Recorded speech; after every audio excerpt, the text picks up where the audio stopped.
Hi everyone, thank you so much for joining us tonight for the Parents and Supporting Members webinar.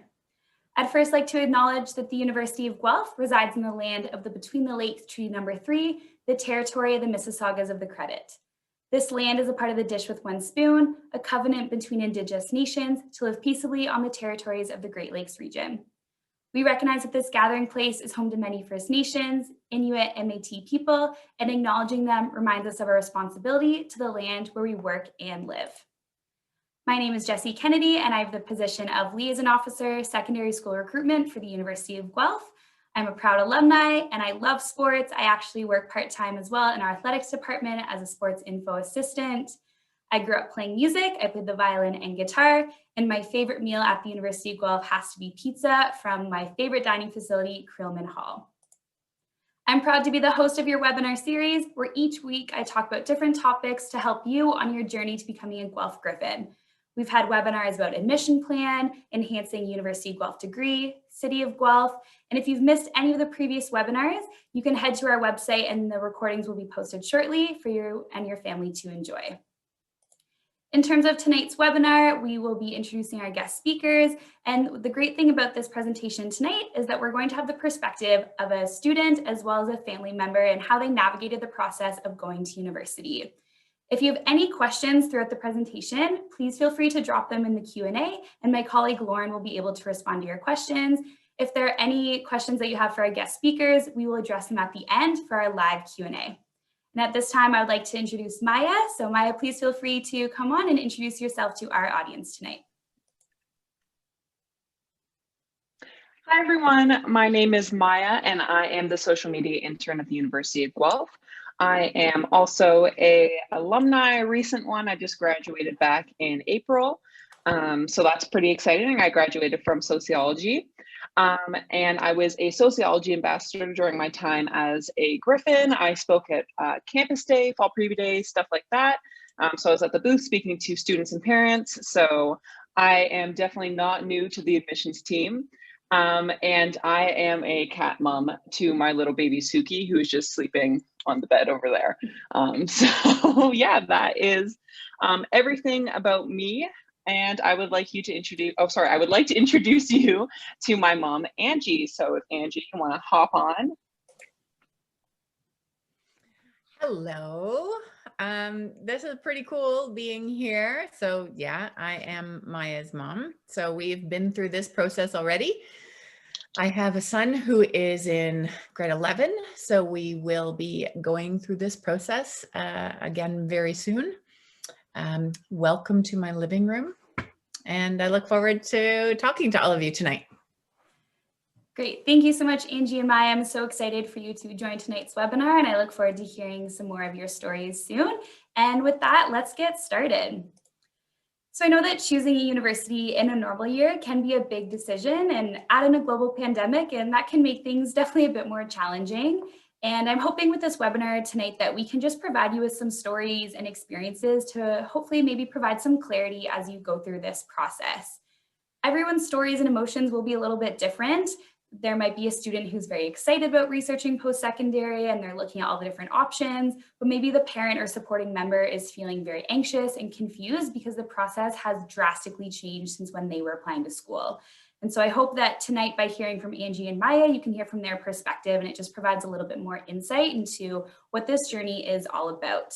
And what's great about this presentation as well is that, as I mentioned, it will be recorded. So if you maybe want to go back and watch it or share it with any family and friends, you'll be able to do that in a few weeks.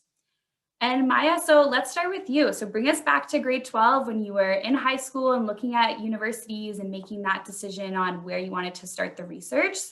So maybe talk to our audience a little bit about how you were feeling and also where to start, because it can be a little bit overwhelming with all the options available, not only in Ontario, but even Canada if you're looking at post-secondary. Yeah, for sure. So I am originally from Guelph, and because of that, for the longest time, I thought I wanted to leave the city. I did not want to go to Guelph, and as the time got closer to me starting to think about going to university, it was actually during the summer before my grade 12 year when I realized that Guelph was the place, because I've always worked on campus. I've worked there pretty much since I was 15. I've been working around on campus at the Pete's Pizza, doing a bunch of different things, mailing out offers. So I was working on campus the summer before grade 12, and I saw students who were there for summer semesters, and they were walking around on campus. And I just remember looking at them and thinking, oh, wait, it was kind of like this like light bulb moment where I was like, oh my goodness, that's where I want to be here. I don't just want to be working here. I actually want to be a student here. So that was pretty exciting. My mom picked me up from work, and I was like, I want to be a Griffin. So that was pretty exciting for me. And pretty much from that day on, I was like 100%, I'm going to be a Griffin, no problem. Right when applications opened up, I was like, send in my application. I want to get accepted as soon as possible, so I know for sure I'm a Griffin. And yeah, it was definitely a bit stressful for me too, but I was very happy in the end just to be applying to Guelph and becoming a Griffin. So yeah. And Angie, let's turn over to you, especially because you work in higher education and you're very familiar with the process of recruitment and all the different activities and resources that universities offer. How did you find the process of supporting Maya with the research, looking at campus tours, and essentially just starting this process? So let's just back up a little bit. Maya was super nervous. For her to say, oh, I was a little nervous. No, she was like a disaster. So she thought that she had to have everything figured out in grade 12. Well, so-and-so, they already know they want to do this, and this friend wants to do that, and I don't know what I want to do. And I kept telling her, you are not, the only one. Nobody knows what they want to do. I never thought that I would be in the career I'm in. I'm in communications, and I have a degree in history. So when I graduated university 30 years ago, I didn't think that this is where I would end up. And to try and explain to her that it's okay. You know what? You don't have to have it figured out.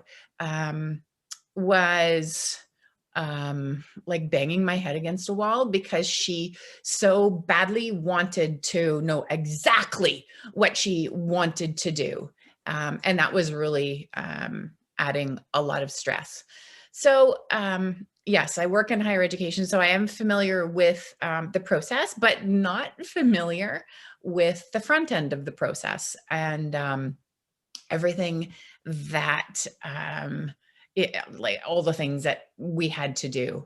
I really wanted her to look at lots of universities. She toured a bunch of different universities in the fall of grade 12 because I really didn't want her to think that we wanted her to go to Guelph and that's why she needed to go to Guelph. I really wanted her to come to that decision on her own. And you talked a little bit about at the beginning, Angie, about, Maya was, you said, a bit nervous and anxious and looking at different options. And how did Maya's friends play a role into that? Because I know for some students, they might feel a bit peer pressured to go to a school where their friends are going. So was that ever a possibility with Maya? And for parents, like how do they navigate that process of supporting their son or daughter, but also giving them that independence to make the decision that's best for them? I hope that none of Maya's high school friends' parents are on this tonight, but Maya was really happy to leave her high school friends behind. So she was not really looking to go where everybody else was going. She wanted to make new friends. She wanted to increase her social circle and just make new connections and learn new things. I know that for a lot of people, that's a big deal because it's a big step. It's a big social step, an academic step. And sometimes it's easier if you've got your bestie to come with you. Now, all of that said, Maya still ended up living in residence with two friends that she's known since she was, I don't know, like forever. So she did have that easy transition, but they weren't really her high school friends. And Maya, once you essentially clicked the accept button and you knew you were coming to Guelph, how involved did you stay through the process of like, did you forget and were like, okay, I've accepted, I'll see Guelph in September, or did you stay on top of, attending open house events and really just continuing that conversation with Guelph while you were kind of in that midst of transitioning from being like a high school student into a future Griffin and then to a Griffin? How was that in terms of like staying involved with the university? Yeah, so I was definitely involved. Once I accepted my offer, I was super excited for kind of any news. So I went to fall preview day back when I was in grade 11, or no, in grade 12. I went to the fall preview day, sorry. And that's when the athletic center had just opened. It had just been rebuilt. So I had obviously seen campus. I grew up going to campus. I'd seen it a million times, but it was like something completely different for me because I was like, now, like, this is actually where I'm going to be going.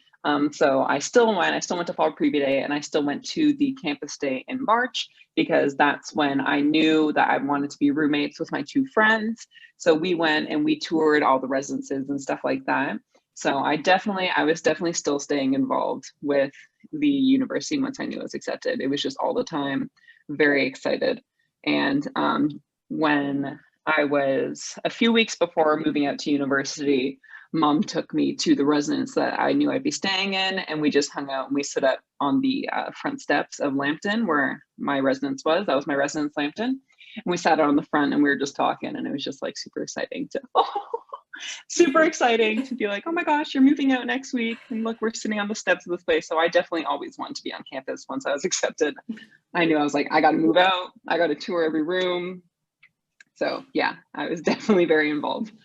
You made a really good point about you had seen the campus so many times, but still came back for those like events because you had a different perspective now that you were applying. Mm-hmm. And I think that really resonates with a lot of students. So for any of the parents attending today, if you have maybe any other son or daughters or children that attended university, I would still strongly encourage the grade 12 students, or even if they're grade 11, make sure that they're taking the initiative to, learn about the university, because a lot has changed maybe from when their siblings attended the university. Both my brothers also went to the University of Guelph, but I had such a different perspective when I was the one making the decision, and I was paying attention to things that maybe I didn't even think about when I was touring the campus with them and when they were going through the process of applying. So Maya, that's a really good point of, even if you've seen the campus a million times, even if you know every program that they have, I would say for anyone that's looking at the vet program, even if you know it's exactly what you want to do and you've been dreaming of becoming a vet since you were younger, make sure you still do the research in your grade 11 and grade 12 year, because a lot of things can change. And it's also really exciting too to take that ownership when you're the one making the application.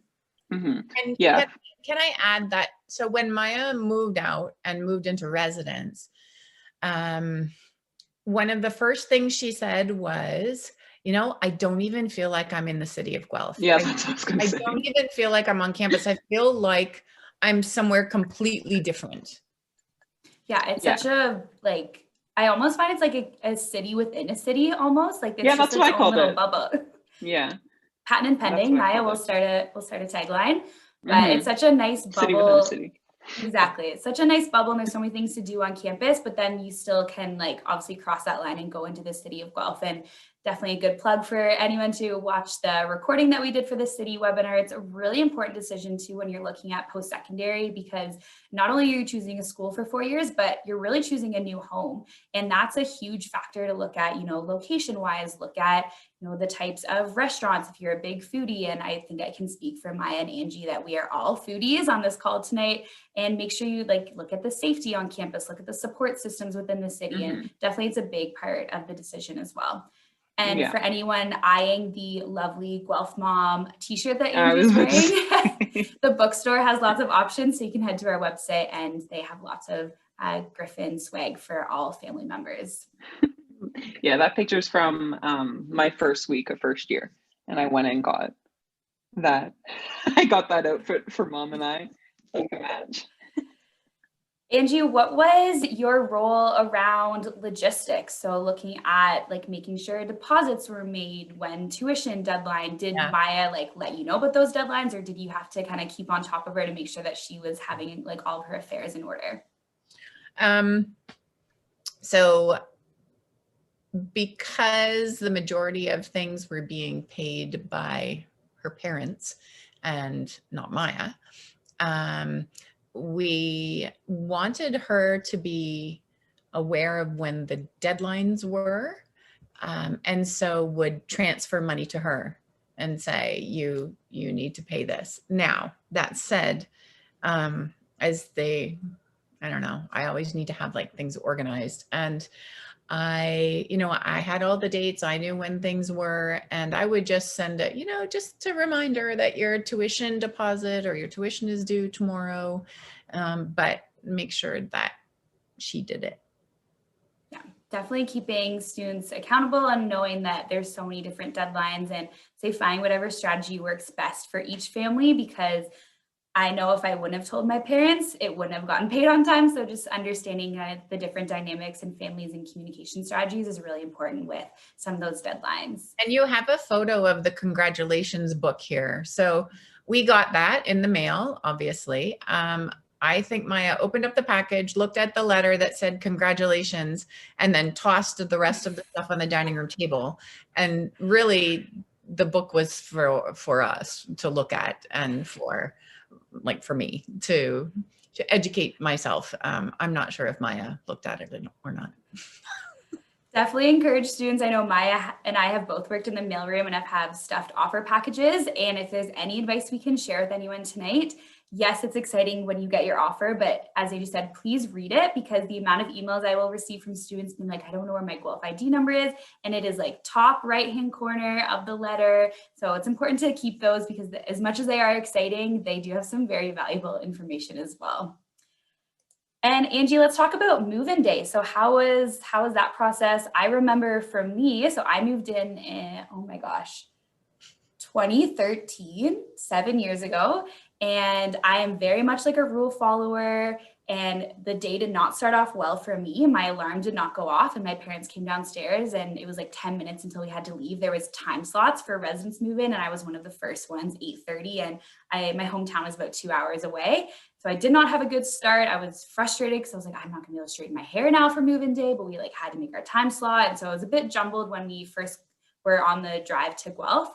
And we arrived, and I had like the map highlighted. I knew where we were going, and the line was already pretty long, because I think all parents were like, well, we might as well just go at 8:30 to get in as soon as we can. And the line was, as I said, pretty long. And my dad was like, well, this is silly. He's like, we can just carry your stuff in. Why don't we just get out of the line and go over to this parking lot? We'll park the car and we'll just carry it in ourselves. And I was like, Dad, I cannot break the rules. It is like the first day. I'm not doing that. And I was getting so frustrated. And he was like, Jessie, like, it's fine. We can do it. We're not breaking any rules. He's like, we're helping. He's like, we're reducing the line. Someone else can get in quicker. Like, I think we should do it. I was so mad. I was just silent. I didn't say anything. I was against the whole idea.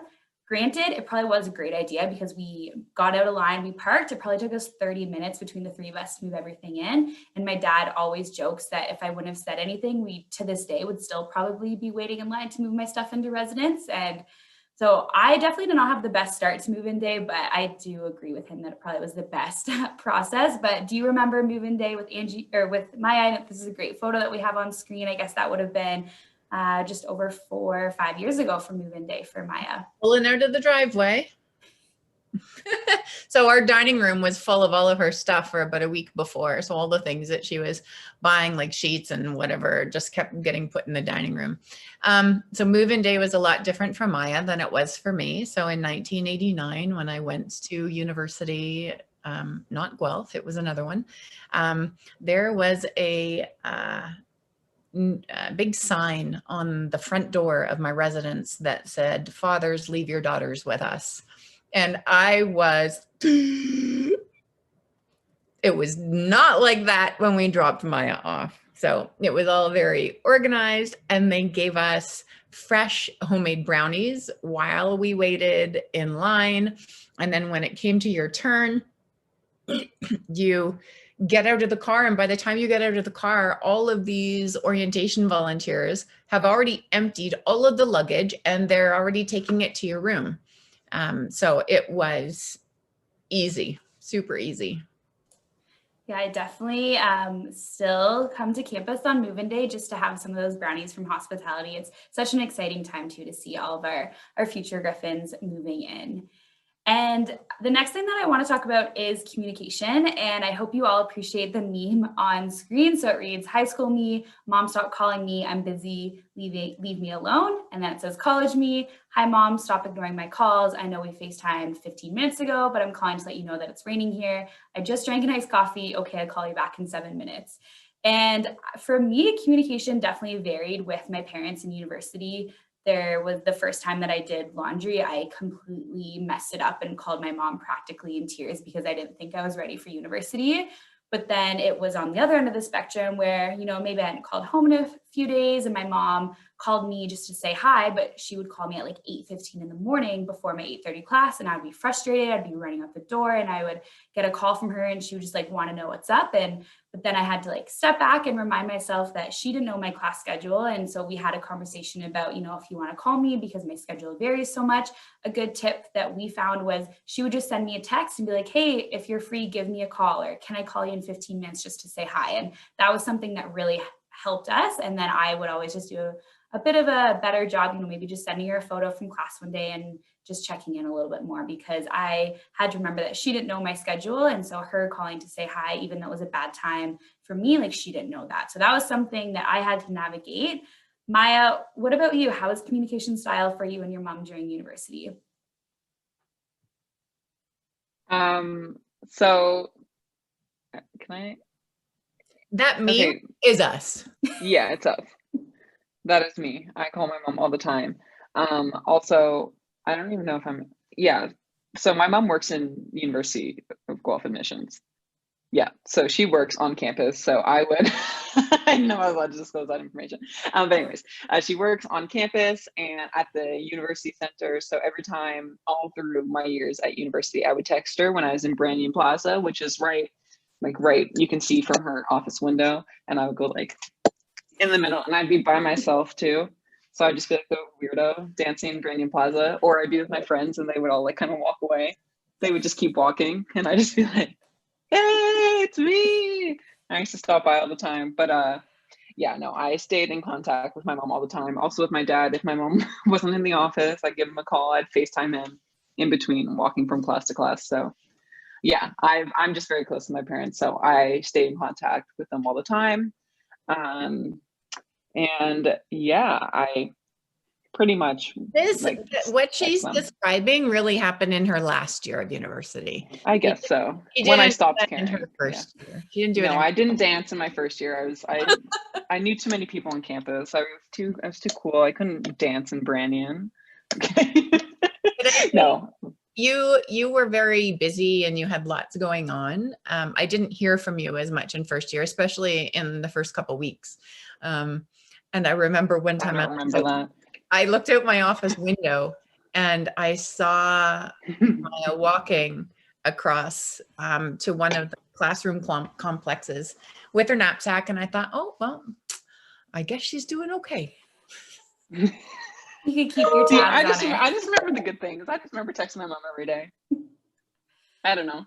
I guess, yeah, I was too cool for that when I was 18.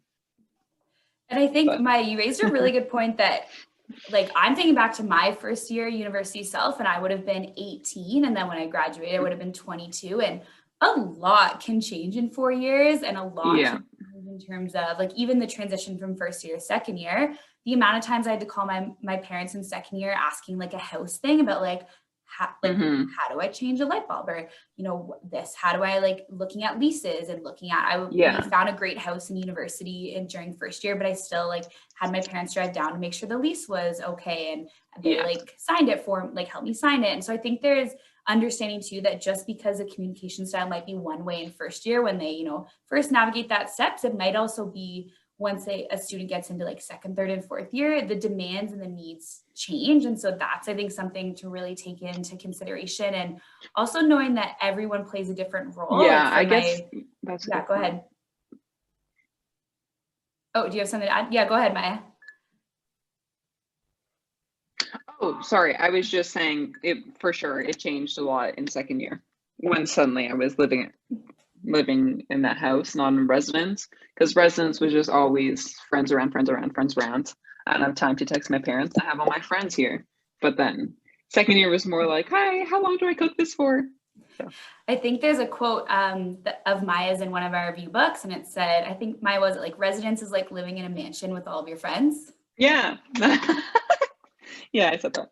Yeah, a I'm really so good cheesy, way. but it's true. Really good way to describe it. And something else that I want to bring up too is that knowing that sometimes your child might need communication or support from different family members. So I know for myself, if I had like a more finance related question or something more about like logistics and admission process, I would typically connect with my dad. But then for my mom, there's like certain things that I would like tell my mom and not tell my dad. So I think I leaned on different support members that I had in my circle, whether that was, you know, maybe I really needed to talk to my brothers about something because I didn't need advice. I just needed someone say like, you know what, that is a tough time. That is a busy schedule, but I'm here for you. Like, what do you need? And so I think that's something really important to consider too, that there might not just be that one person to provide support. You might have different people in your life, friends, families, different members that can help you kind of through the different challenges and obstacles, but also through the really rewarding moments in university. So with that being said, Maya, looking at your high school graduation photo and university, anything that you would tell like your high school, like grade 12 self or like first year university self, knowing what you know now?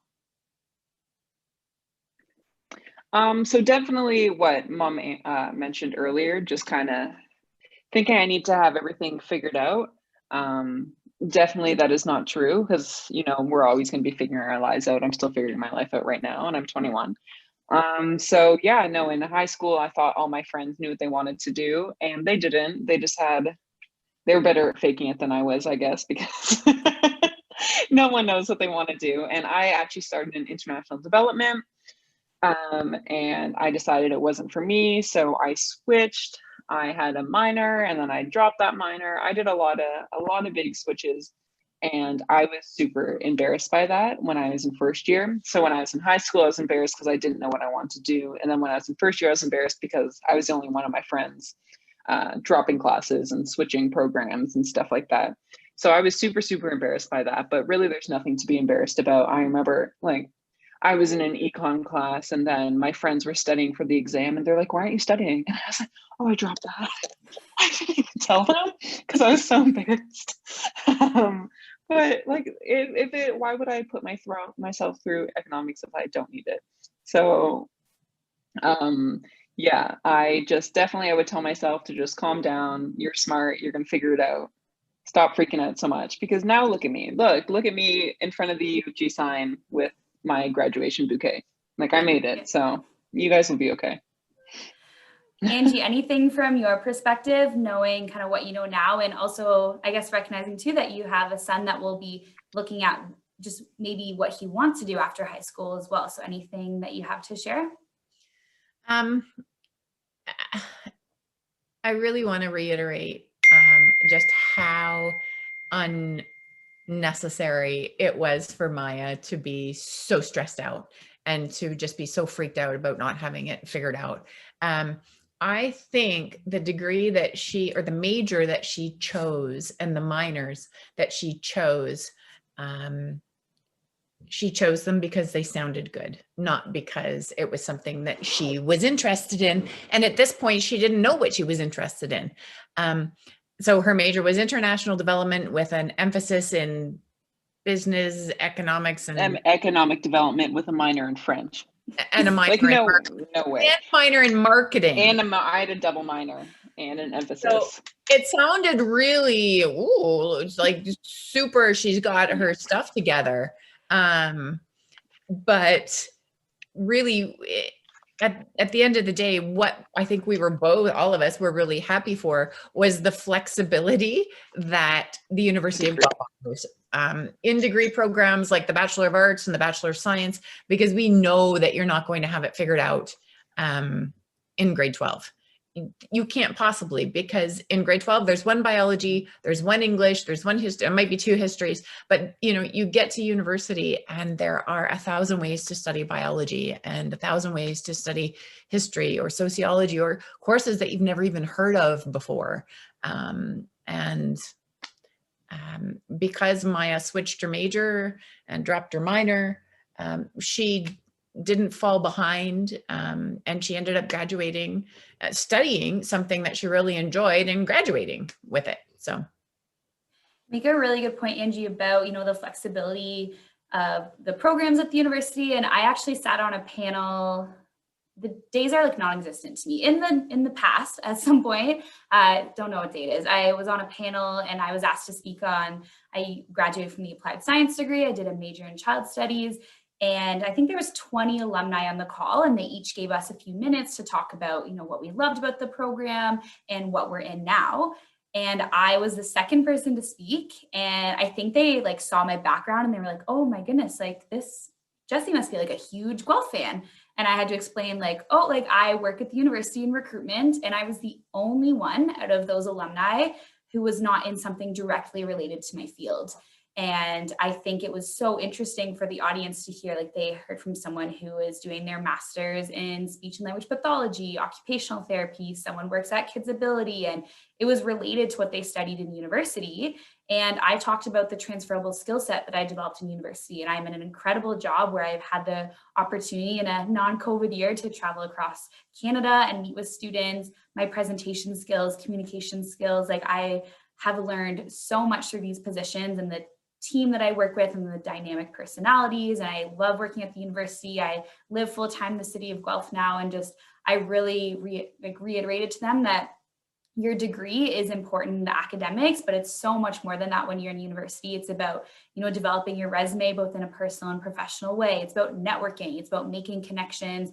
I wouldn't work in the athletics department if I wouldn't have started volunteering and getting to know the athletics director and helping out. And there are just so many possibilities and opportunities in university. And I think if there's anything that everyone can take from this webinar tonight, it's that university will change. There'll be ups and downs, and what you might have your heart set on when you apply could totally change after 3, 4, even 5 years. And I know that is the journey that Maya and I both had. And it's also very common for many students, maybe start in one thing, take a couple of courses, learn about all the varieties of academics available to them, and they can really change and navigate their path throughout. So I hope that was helpful in some way. And just to wrap things up and to kind of let you know other ways you can stay connected with us, definitely follow us on social media. Maya is responsible for managing those accounts. You can book a one-on-one meeting with the liaison officer. The webinar series next week is on November 25th, and I'm going to be talking all about supporting your University of Guelph journey. We will have representatives from Student Accessibility Services, our Wellness Department, and the library as well. So definitely tune into our webinar series each week. There's about 3 or 4 left before the holiday break. And with that, we'll open it up to questions. So I really encourage our audience right now to pop a question in the Q&A if it's something for Maya, something for Angie to answer, something for myself, and we'd be happy to kind of take a look at the Q&A and answer any questions that you might have. And so we'll just give that a minute there and see if any of our audience members have any questions for us. Angie or Maya, is there anything else that you wanted to kind of talk about before the Q&A start rolling in?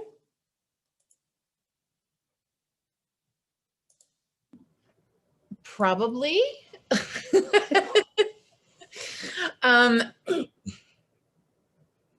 Oh my gosh, I'm drawing a blank. Maya, maybe I'll send one your way. You talked about it a little bit about changing your major. What was your first thought like when you made the decision? Like, is it something that you felt you were like, okay, like I'm confident with this, or was it like an immediate like, oh my gosh, what am I going to tell my parents that I'm now like changing my path? Like, what was your first reaction when you realized that you weren't in the right major for you?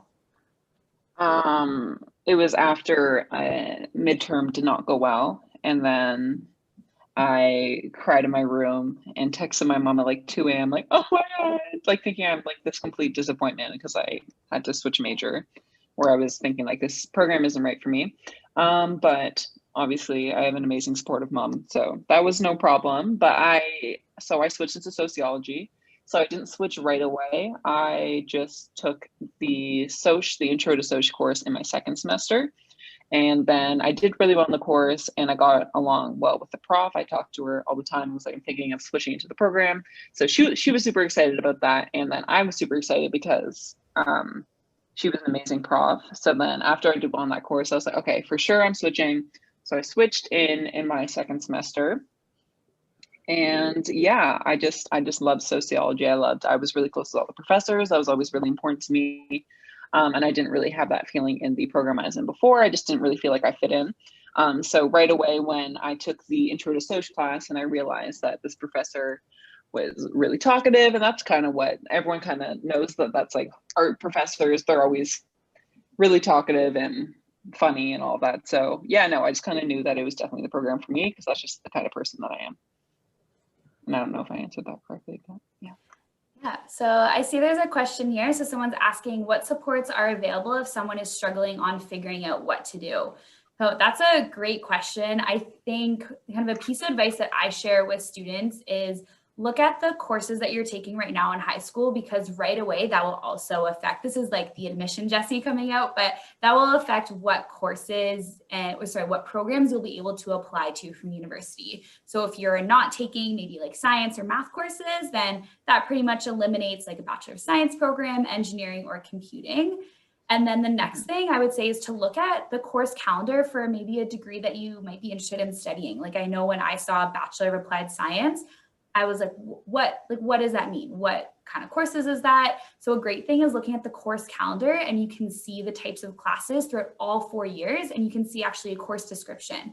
So I saw for child studies, I was taking infant development. I took a genetics course, and I love science. So I liked that I was taking some biology courses. I was taking courses in like psychology, and I had a couple of sociology, anthropology courses, but then I was taking like an early childhood course. And I think that really helped me navigate what I wanted to do. But as we kind of briefly mentioned, knowing that if you start in something, it's okay, and you can change your program, and we have those supports available.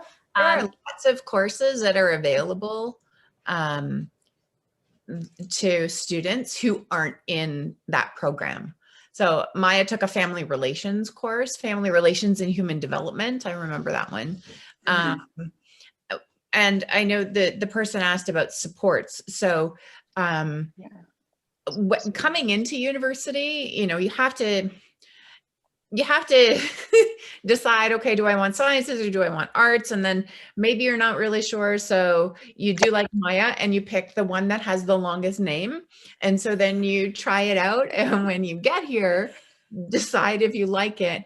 Then if you don't like it, or if you want to switch things around a little bit or a lot, then you work with your program counselor. And so Maya had her program counseling office, was the Bachelor of Arts counseling office. And she would meet with her program counselor, and they'd say, okay, well, you know what, you can do this, you can do that. It's no problem to drop this minor. It's no problem to switch this major. And then she would meet with them throughout the course of her years too. And then they'd say, okay, you need this many courses to graduate this year.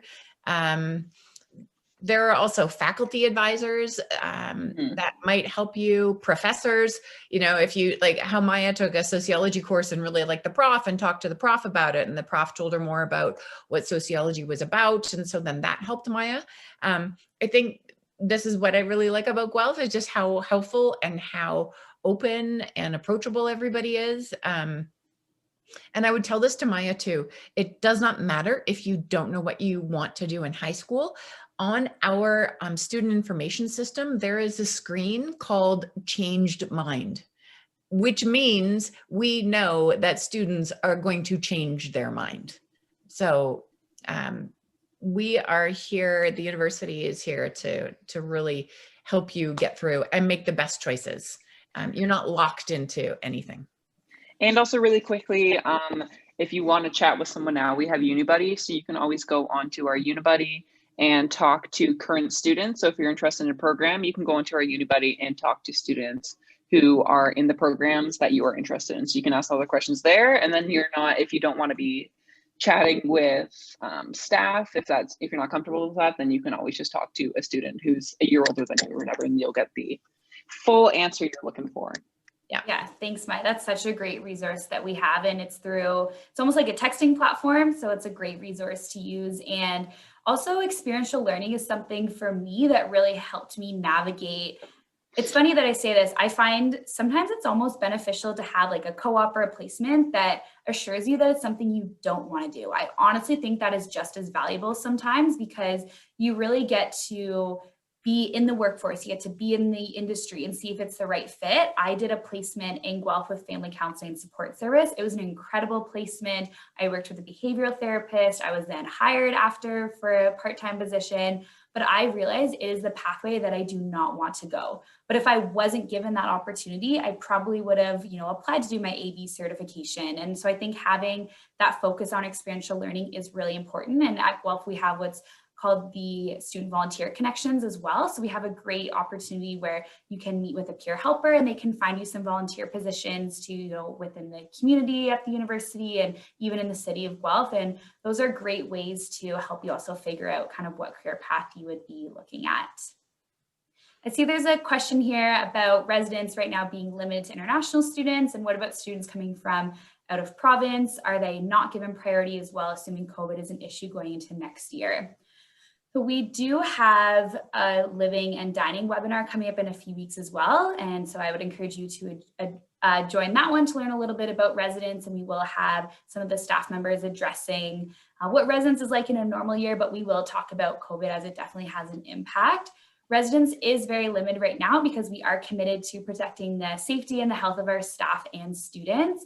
We, in a typical year, have a residence guarantee, and we would like to honor that again next year, but it's just provided that our residents will be open to full capacity. We will be monitoring the direction of our public health units. We want to make sure that everyone is staying safe. And so with the residence application, there was certain factors that took into consideration. So international students, out of province students, there was a form that you could put in a request for to address your situation, and the residence life staff reviewed that. So I would encourage you to contact the resident staff to get the full story from them, just because they are the experts in that field. But know that we are doing everything we can. Obviously, we'd love for everyone to be on campus and in residence, but at this time, it's just not the safest option. So we are monitoring. It really is a kind of week by week basis at this point.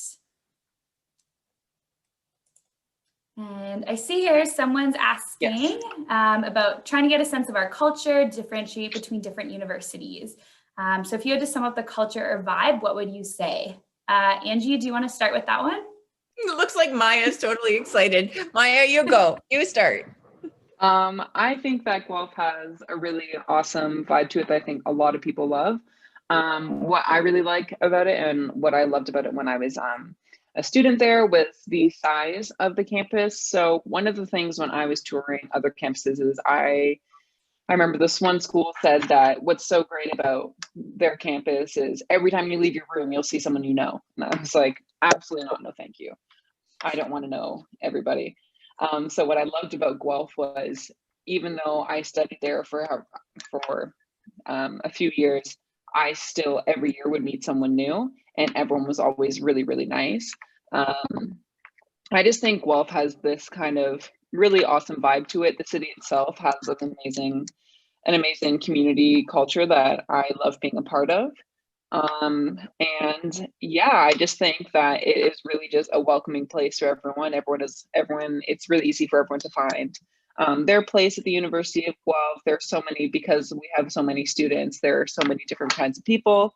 So you're just always meeting new people and learning new things. And I am forever Griffin. I love Guelph. So it definitely has an amazing culture, and you should definitely become a Griffin to learn more about it. I think,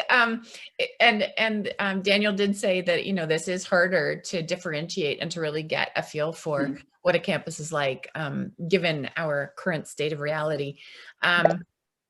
Some other ways that you can really get a vibe for a university is to check out their social media accounts. So there's a plug for Maya, so follow U of G Admission on Instagram if you don't already. Check out whatever the other universities you are contemplating, check them out and see if they have Instagram accounts or any other social media platform that you might be interested in. Our UniBuddy program that we have, where you can talk to students who are in degree programs, I think by speaking with them, even though it's by text function, you're still going to get an understanding of, just what the people are like. While the campus is closed right now, you can still come to the city of Guelph. You can still, drive past the campus, drive through the campus, and check out what the city is like. I think, you know, Jessie mentioned this before. I think that's just as important. This is somewhere where you're going to be living for the next 3, 4, 5 forever years. So I didn't grow up in Guelph. I came here as a university student 31 years ago, and then never left. It's a very common story for many people that work in our office. I think like most of the people that work in our office, like they came here either for university and they've just never left. And I think kind of my take on the question that was asked too is, I would say the type of student that is attracted to the University of Guelph is someone that wants an experience. So yes, when you're looking at universities, academics, of course, are top priority. Like if you're looking for a nursing program, unfortunately, Guelph isn't for you because we don't have a nursing program. But if you're looking for any of our other 13 awesome university degrees, that is a big, you know, deciding factor. But we also want students that want to get involved. So we put a high emphasis on, you know, getting involved in athletics department. Maybe you want to join one of our varsity teams, intramurals. Maya, did you do intramurals in university? I think you did, right? You're on mute. I just realized that. I did first, oh my goodness. I did intramurals right away in my first semester of first year, and I did it all up until my last semester of university. It was a basketball team, and we were the same team all the way through. So that was a lot of fun too. Yeah, and we never won. We came second every semester. Still, so I'm gonna have to re-enroll. Come back for a master's degree to win in basketball intramurals. Yeah. Yeah, I think there's just so many, athletics getting involved, and even for you, maybe if you are more comfortable outside of the gym, we have over 200 clubs that you can join in organizations. One of my staff members was a part of Model UN. I had a student that was a part of our Quidditch team on campus. I had someone that was a part of our Central Student Association. We have over 4,000 part-time jobs on campus. So that was really important to me when I looked at university, because I am a very like time management structure, and I wanted to have my schedule kind of planned every single hour of every single day. And I loved that there were so many different ways to get involved. Like Maya and I were both UGAs, we were Guelph ambassadors where we helped with event days. We were both social media ambassadors. We were both telethon callers. And I think that is the type of student we want at the university. We want you to, like, no pun intended, improve life, which is what our tagline is. We want you to get involved and make a difference in the community. There's actually something was just released on the U of Guelph's Instagram account, I think yesterday, about one of our new fundamentals of entrepreneurship course. It's for the new minor, and students had created 12 different startup companies, and they're in a class with, there's about 60 students, and they created these startup companies, and all the profits throughout the month of November are being donated to a charity of the student's choice. And I think that just shows how much there's a connection and a collaboration between the university and also the city of Guelph. And I just think that is like Guelph in a nutshell, is like we are so involved within the city, and we want students to, you know, make a difference and make an impact. And so I think for me, like, that's something that I'm really proud about, to be a Guelph alumni. And we did a few videos. I was actually in Maya's position a few years ago, and we did a video that Angie came up with the tagline. It was, "It's a Guelph thing." And we interviewed students, and they had to say, you know, something and then finish with, "It's a Guelph thing." And there was, I think we had to tell students to stop saying the same thing, because everyone said community, people, squirrels on campus, the food, the cannon, like everyone was saying the top 8 or 9 things. And it's almost just like, it's such a culture and community that you only know these things if you're a student at the university. So and hope that answers your question. When you say we're the #1 university for student satisfaction. Exactly. Yes. So our students ranked us as the #1 university, comprehensive university in Canada for student satisfaction. Part of that satisfaction comes from all the things we just talked about, but what's cool about Guelph is it's your typical campus. It's your traditional campus where it's very, you know, it's like 6 campus blocks or 6 city blocks. I mean, it's not throughout the city. It is, as Maya said before, it is a city within a city. And because of that, there is this strengthened sense of community and connection with the people that with other students.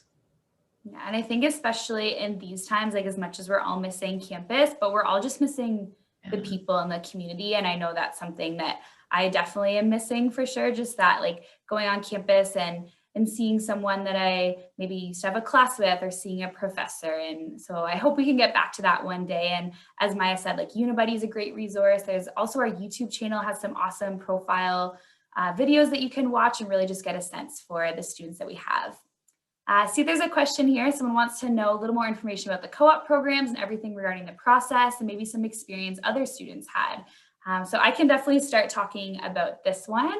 So co-op at the university, it is different than high school. So you'll have anywhere from 3 to 5 work terms. And the best thing is that they're paid full-time positions. And your co-op can be anywhere. So if you wanted to stay in your hometown, if you wanted to stay in the city of Guelph, if you wanted to go internationally, those are definite options that you can have. With your co-op placement, you are not automatically put in a position. You will work with a co-op advisor, you take a prep course, so we'll teach you how to write a resume and a cover letter, and we'll prepare you for looking at jobs. You take that prep course, and then you do a full 4 months of the job search process. And we have an online system called Recruit Guelph. So there's a job bank specifically for Guelph students. But also if you maybe have a family friend at a company and you want to apply to that position, you're more than welcome to do that. You'll have your work term, and they're typically 4 months. There are some 8-month work terms.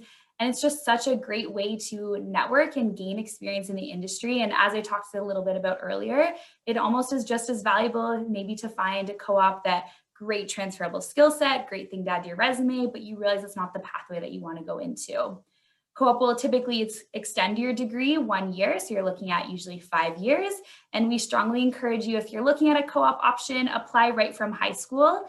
And then when you're looking at your application process, so let's say you're applying to something in our Bachelor of Commerce, maybe you're applying to accounting co-op, you do not need to apply to the co-op version and the non-co-op version, just do one application. And if you do not meet the co-op average, we will automatically consider you for the mainstream program. So that's a little bit about co-op. And what's great is co-op and career services, the building on campus and experiential learning hub.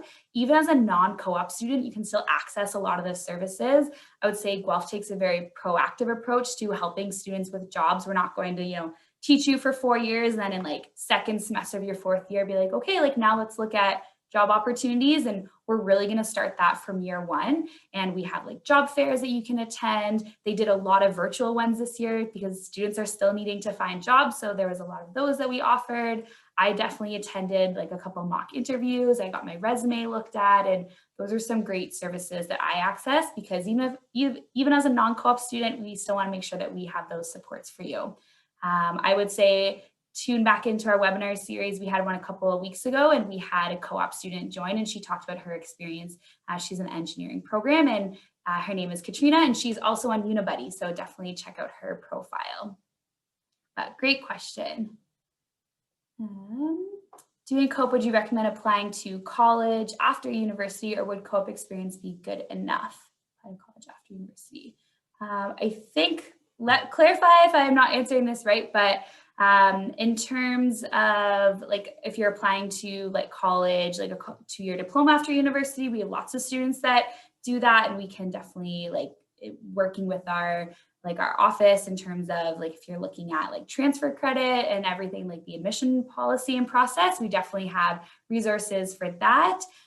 In terms of like what you might need to apply to colleges, every university and college program is different. So I'd encourage you to do your research and see what requirements that they have, because sometimes they might need certain courses, then they might need different like experience in the industry. So I would say kind of work backwards and maybe look at what requirements they have, and that can help with the application process for anything after attending university. So I hope that answered your question. If not, comment again. And also the email on the screen now, find.yourself@uguelph.ca. You can send an email to there and we can clarify. So I hope I answered that.